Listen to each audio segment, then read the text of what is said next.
me. Hey there, everybody. Dr. G. Alpha Palmer here, and welcome to the G Spot. But I need to adjust the camera a little bit. Give me a chance. Pull it up.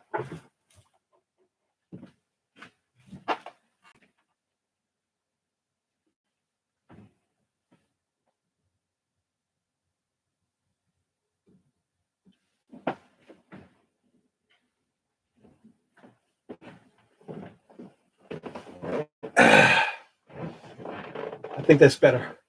Thanks. Um, Thank you for being with me for another edition of G Spot. I am excited about our time together, and I hope you are too. I'm going to be covering something that I just covered on one of my podcasts, and I'm excited about it because I think it's something that is a very popular notion at this particular time in which we're living, especially on YouTube, and it's being talked about a lot. I want to talk about a concept that that's basically outlined in the title, and that is, are you a high value man? Are you a high valued man? What is a high valued man? I think we have to talk about it in a very meaningful way because I think some of the things that are being said about it um, has some more meaning to it.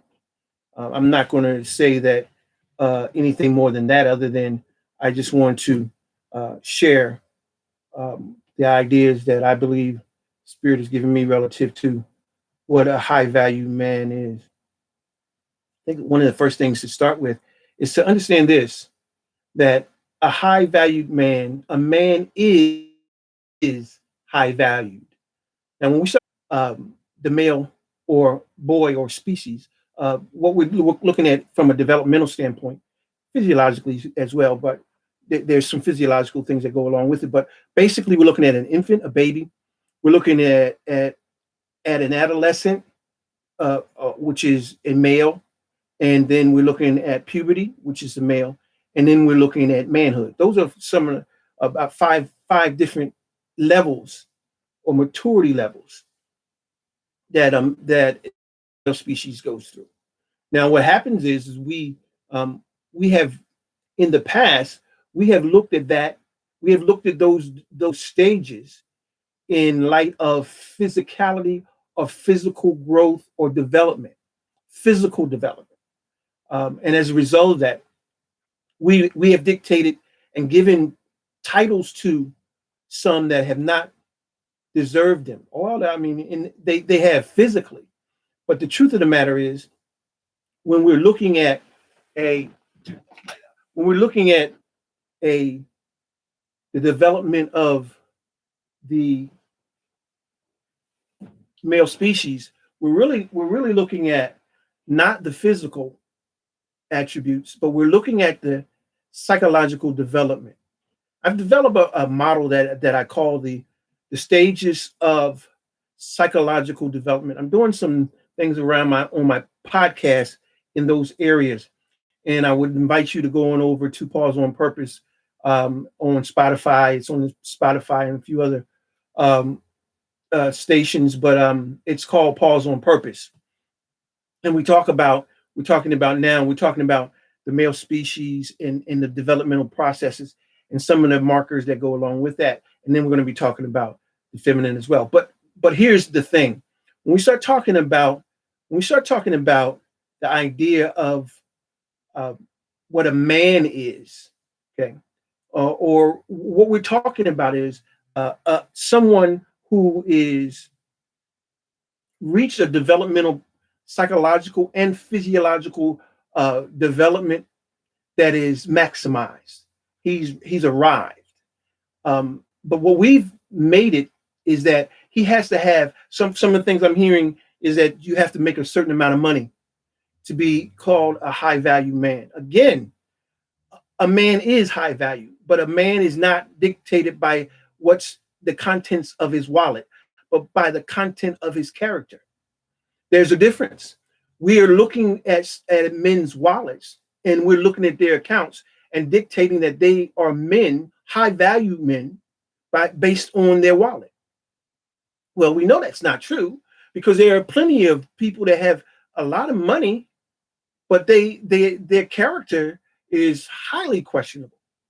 So to say that a high value man has to make a certain amount of money for a certain amount of time is ridiculous, because even from a biblical standpoint, because that's where I get my foundation. My foundation comes from the biblical narrative. I don't look at cultural phenomena and dictate and allow that to dictate how and what I believe to know is what's right and what's true. The biblical narrative, which is not a religious book, has shown us that materialism is not the ultimate indicator of who a man is.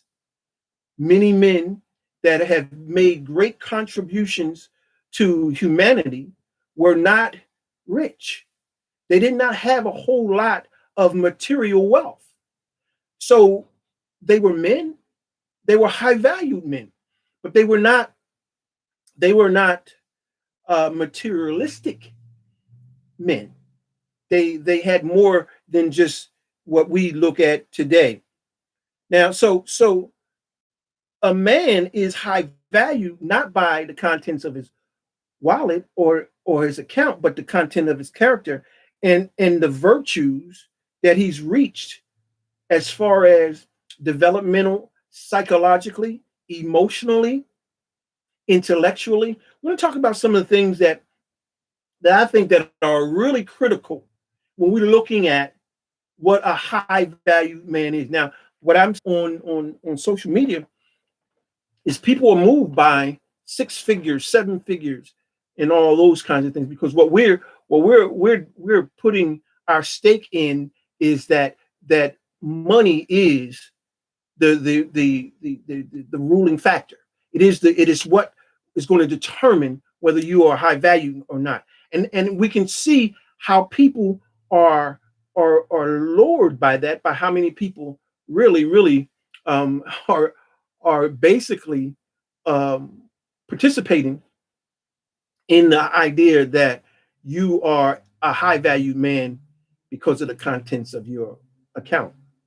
Now, when we look at a real high value man, there's several men that I can look at in the natural, that I know, but I'm going to use who I believe is the most high value man that's ever lived, and that's Jesus Christ. Now, listen, I'm not a religious guy, but I am a spiritual guy, and I believe for me, everybody's got to have something that they use as their plumb line, as their particular measuring rod, as to what they determine as being something that they look at to determine what is right or wrong. For me, it's the Bible. For me, it's the Bible. I don't believe that the Bible is a religious book. I believe we've made it a religious book, but I don't believe that the intent of it was for religious people or religiosity. I believe that it was for humanity, and how we could learn to develop, how we could learn how to commune, how we can learn how to socialize here in this realm called Earth. But what we've done is, we can take a book and make it anything. We can take anything and make it the impetus or the starting point or the focal point of anything that we like. But the bottom line is, the biblical narrative is what I use and what I hold to, and I believe that it is very important when it comes to determining how we are to live our lives. So it's very important for me. But so Jesus becomes the measuring rod for me as to determining what a high valued man is. Now, I've gone to Bible college, I've gone to seminary, I've gone to grad school, and all, and I need to say this, that nowhere did I learn that Jesus was a high value man based on the criteria that we're using today. He just wasn't. Now, if you're using someone that has a lot of money as being the one that you follow and say that is a high value man, ensure that you go beyond just what's in their wallet, because a real high value man has certain qualifications and characteristics that go beyond the money in his wallet.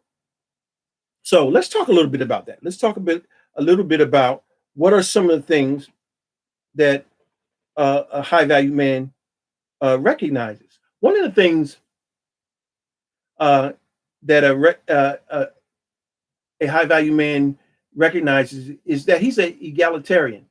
Egalitarian is a person that recognizes the importance of both opportunity and rights. What do I mean by that? A egalitarian is a man who understands the importance of fairness as or equality based on both both opportunities, because in some cultures they believe more in providing equal opportunities, but in some cultures they say that because not everyone gets equal opportunities, we have to legislate or we have to ensure through rights, individual rights, through civic or legal means, that they be given opportunities. Because if we just leave to solely based on opportunity, there will be many left out. So an egalitarian is one that believes in both rights and equality, rights, and also in opportunity. So we have to have an idea that as a high quality or high value man, that fairness, equality is something that's very, very important to us in the way that we live our lives, and that not that it's just equality for us, but it's equality for all. And one of the things that I find that is not true for a lot of men, especially in the area of religion, is that we have an idea of what's equal, but it's equal for us, and not for everyone. For instance, it's equal for men, but not for women. We've been reared in a lot of religious circles that women are not equal. But I would say this to you: women are equal to men, but they're not the same.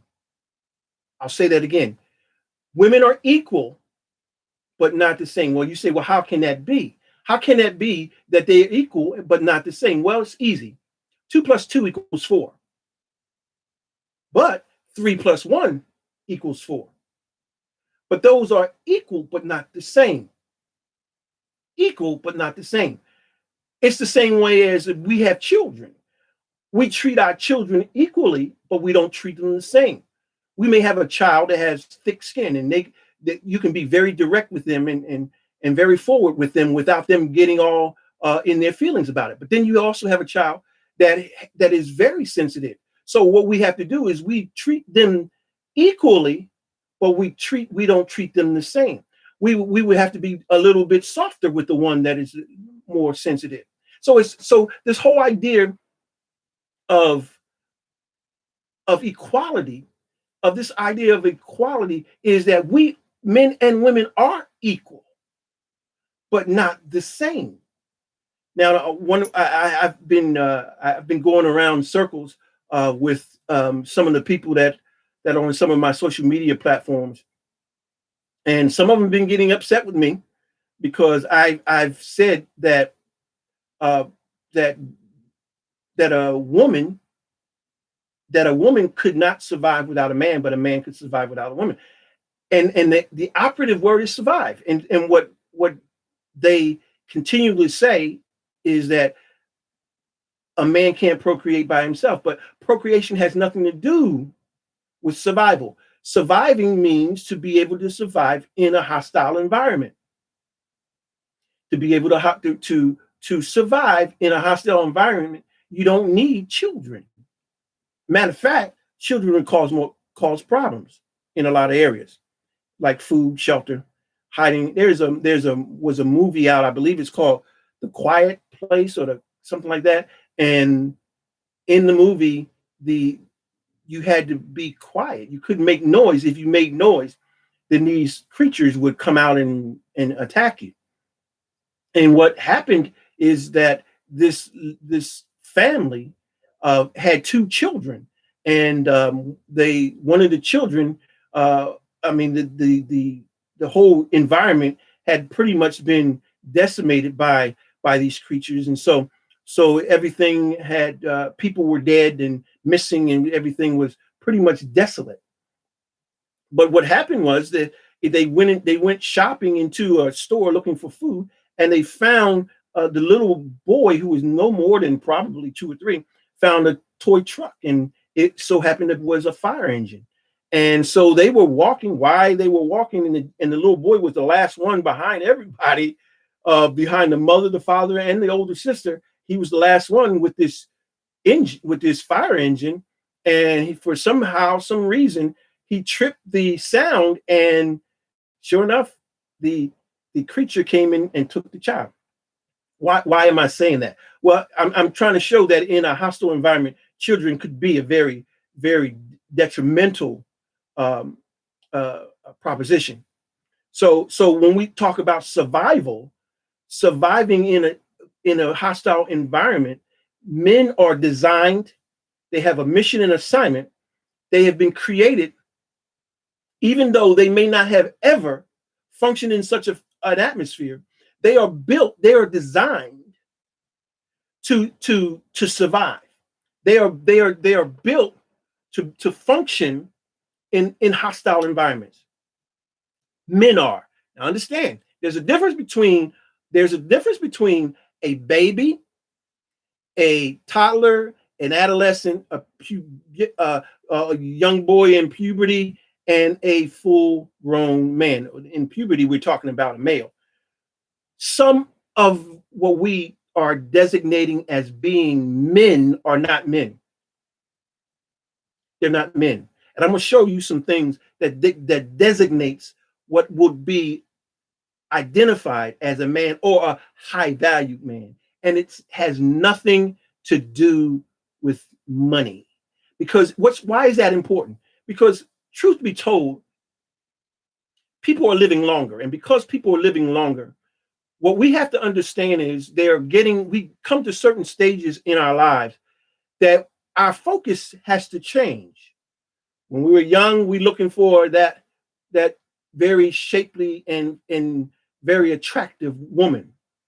And some of us are still are, as are some women were looking for that chiseled male or man that made a lot of money and would wait on her and would be her Prince Charming, her knight in shining armor, and come and rescue her from whatever. Now, I get it. We're there. Women have transcended a lot of those ideas. She's not looking for a knight in shining armor. A knight in shining armor is not even a biblical idea.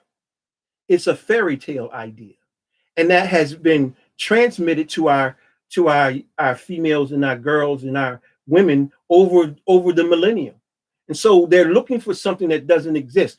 But when they grow up, they realize that this is a fallacy, and so they begin to change what they're looking for. And so in looking for not looking for these chiseled individuals or these shapely women, we learn some things. We learn how to change our mentality. Because what happens is as we grow and go through the different stages of development, what dictates those really those promotion or delineation, well, promotion to a higher level is going to be your psychological development. And as you develop psychologically, what happens is you think differently. This is what is happening now. People are beginning to think differently because they have developed more psychologically. Even though their body may be failing, maybe they're not as attractive as they used to be, but yet they have developed emotionally, psychologically, and intellectually to a place where they're able to make better decisions. And so as a result of that, it behooves us to understand that we don't look for those physical features anymore. We're looking for more for psychological, emotional, and intellectual. We're not looking for monetary because most, after a certain age, have reached that monetary plateau that they're going to reach, and their life has come to a place where they're looking for more than just money. They're looking for they're looking for companionship. They're looking for someone to spend the rest of their lives with, and not looking for someone to just pay the bills. We can pay the bills, but who wants to be alone? Some people say, "Well, I don't have a problem with it. I like being alone." Well, okay, but most people don't, and that's who we're talking about. We're talking about most people. The majority, probably 95% of us don't want to be alone. Okay, so when we start looking at some of the characteristics, let's look at some of the characteristics of this so-called high value man. We talked about the egalitarian, the whole issue of equality around rights and opportunity. There's another thing that this man holds dear to, and that's justice. Look at what we're going through right now over the last several years. The mass incarceration, the assassination of young men and women in our communities by the police, and the massive cry for justice. For justice. Now, I need to say this about justice. Many of us are looking for justice in an area where it's not even supposed to be. There's a difference between justice and legal. Justice and legality. We're looking for justice in legality, and that's not where it is. Justice is a divine principle. I'll say that again. Justice is a divine principle. Legality are man-made laws.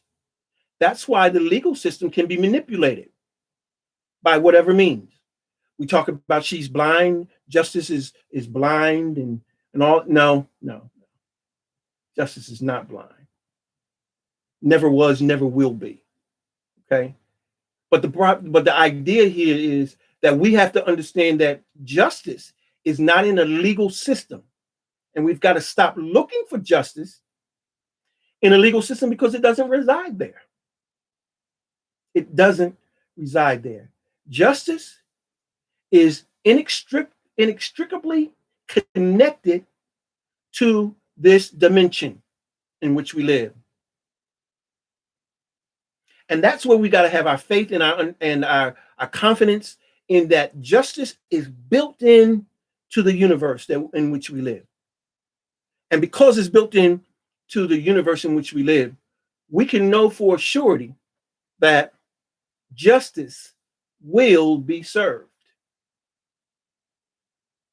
Regardless of what the legal system does or says, justice is woven into the universe and it will be served. We've got to get confident in that. As men, as high value men, we have to trust in the justice system, which is a principle that comes out of the universe.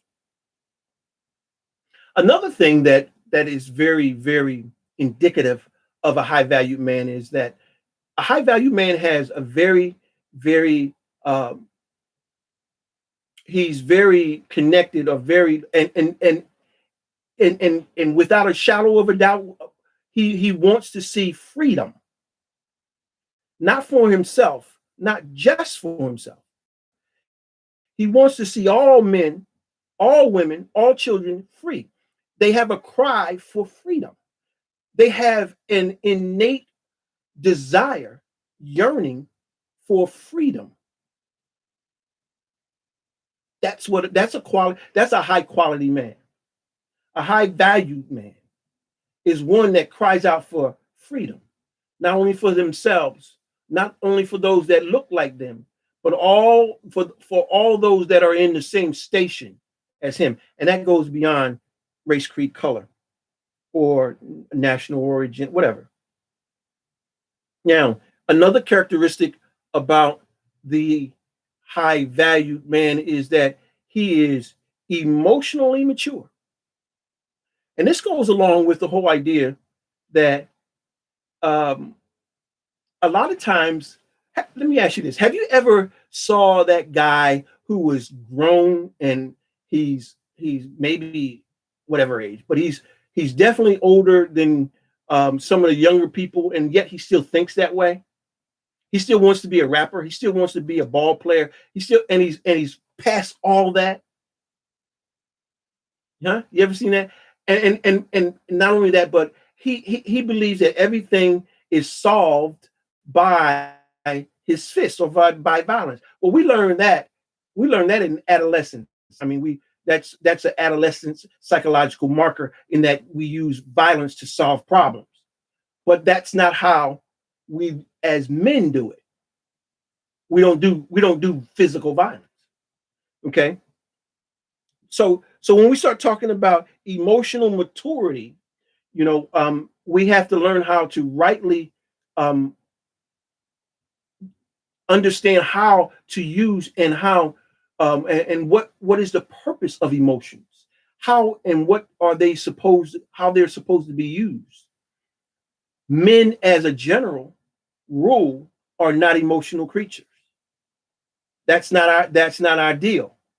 That's not our deal. Our deal is more logic. We're more logical, whereas females and women are more emotional. And it doesn't say that women aren't logical. We're talking about our design, at our core. We're talking about how we are supposed to live at our core. Men are logical. And that's why being logical is important in an environment where survival is needed. Okay. And that's not saying that women aren't, but there's the whole idea that a whole different level of logic kicks in for men in those kinds of situations because it's the way that we are built innately. It's wired. It's wired. It's wired physically, it's wired intellectually, emotionally. Intellectually, we are wired that way. So when we start talking about emotional maturity, it is critical. It's critical for a high valued man to have emotional stability, and to be emotionally mature. Can't go by your feelings. Can't go by your feelings. Facts.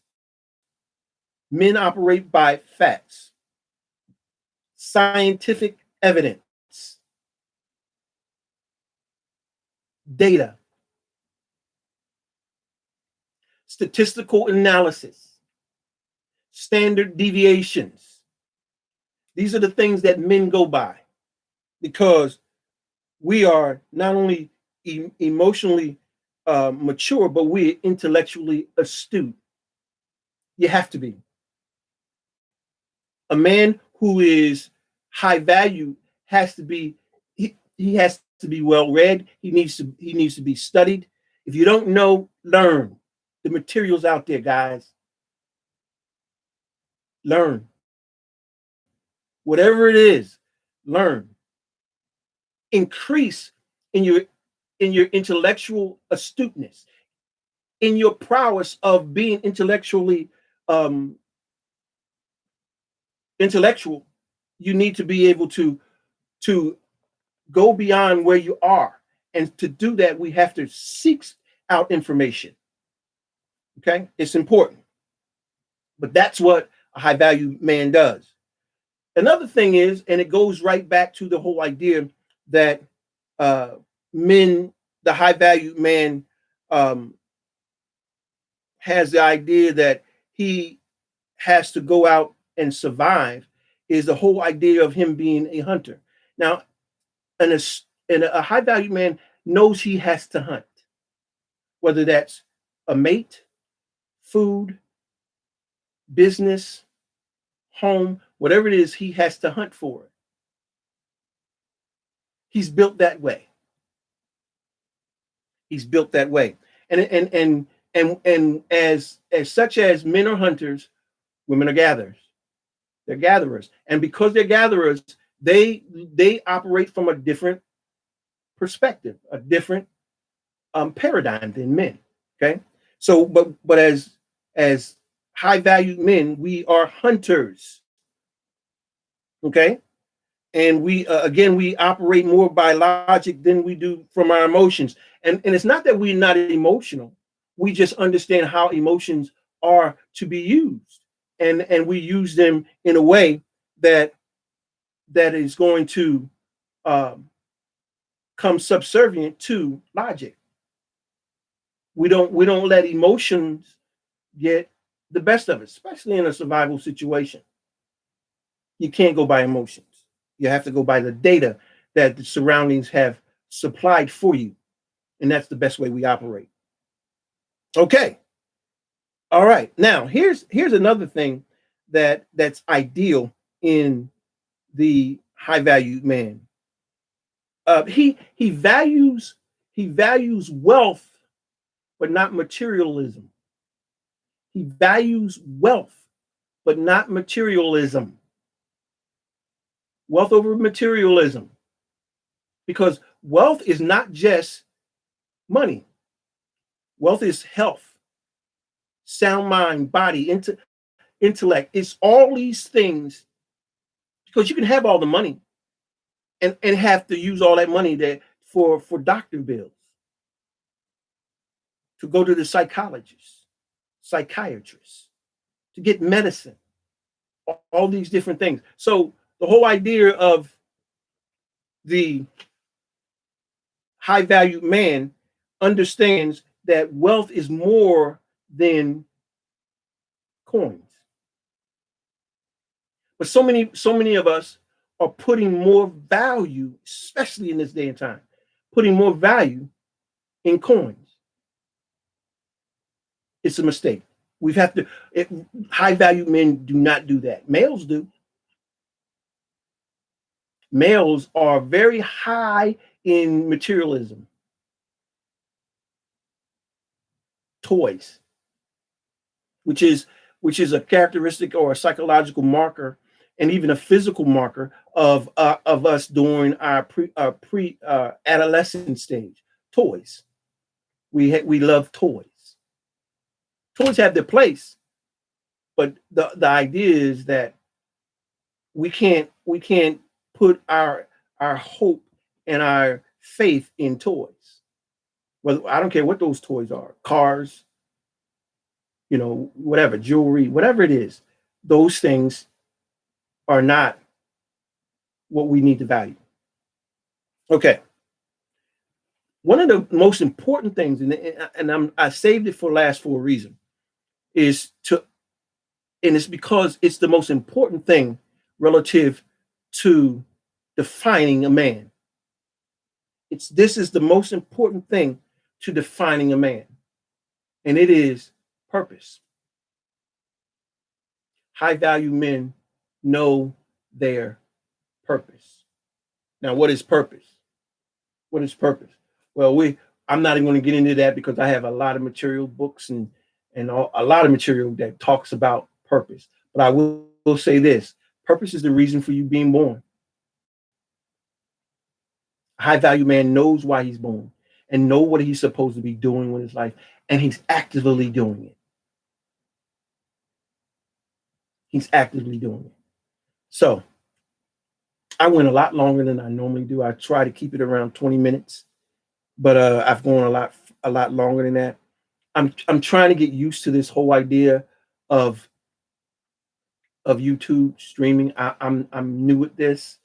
I'm nervous at it. I'm not doing it a good job as I think that I could do, but I'll get there. I'll get there. I'm asking you to hang with me, and we'll get better as time goes on. So I want to just close by saying that you are a high valued man, and it's not because of the content of your wallet, but the content of your character. It's Dr. G. Alfred Palmer. Till next time, peace.